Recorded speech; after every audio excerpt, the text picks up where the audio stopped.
This is the first thing he came. He told me a story. And the story is about, you guys have probably heard about this before. It was a young man who, he wanted to make a lot of money, and so he went to this guru, right? And he told the guru, I want to be on the same level you on. And so the guru said, if you want to be on the same level I'm on, I'll meet you tomorrow at the beach at 4 a.m. He like, the beach? I said, I want to make money. I don't want to swim.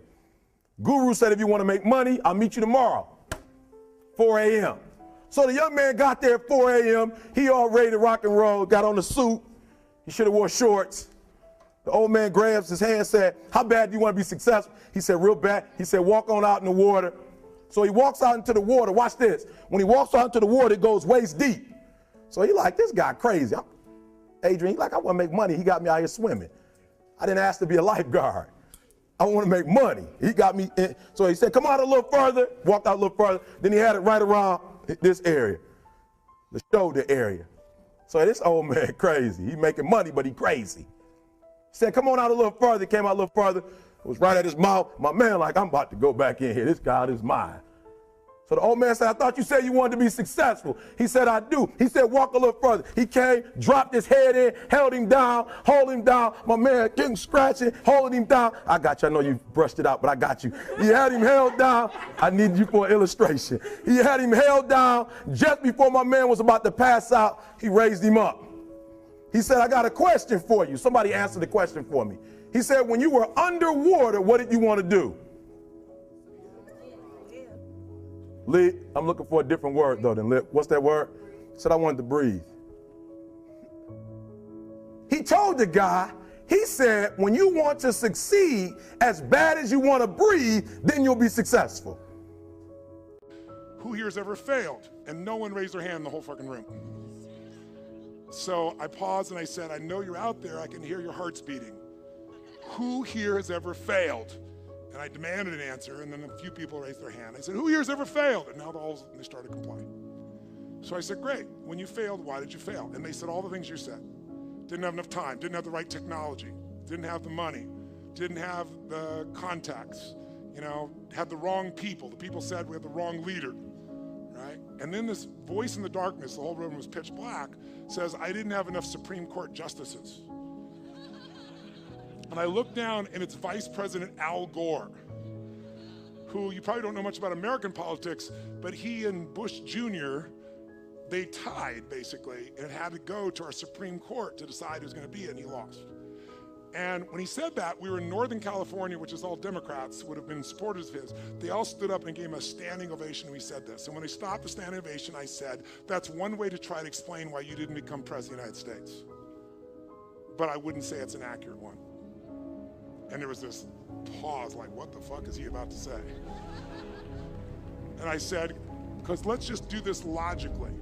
Everything you people have told me, I didn't have the technology, I didn't have the right contacts, I didn't have the time, I didn't have money. Everything you've told me, I didn't have enough Supreme Court justices. Those are resources.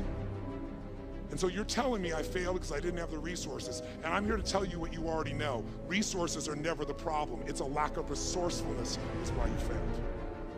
Because the ultimate resources are emotional states. Creativity, decisiveness, passion, honesty, sincerity, love.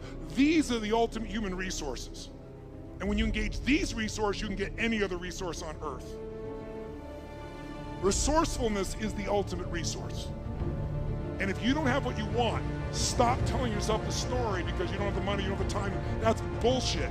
It's because you haven't committed yourself where you would burn your boats. If you want to take the fucking island, burn your fucking boats. And you will take the island because people, when they're going to either die or succeed, tend to succeed. Every morning in SEAL training, my instructors, who at the time were all Vietnam veterans, would show up in my barracks room, and the first thing they'd do was inspect my bed. If you did it right, the corners would be square, the covers would be pulled tight, the pillow centered just under the headboard, and the extra blanket folded neatly at the foot of the rack. It was a simple task, mundane at best, but every morning we were required to make our bed to perfection. It seemed a little ridiculous at the time, particularly in light of the fact that we were aspiring to be real warriors, tough, battle-hardened SEALs.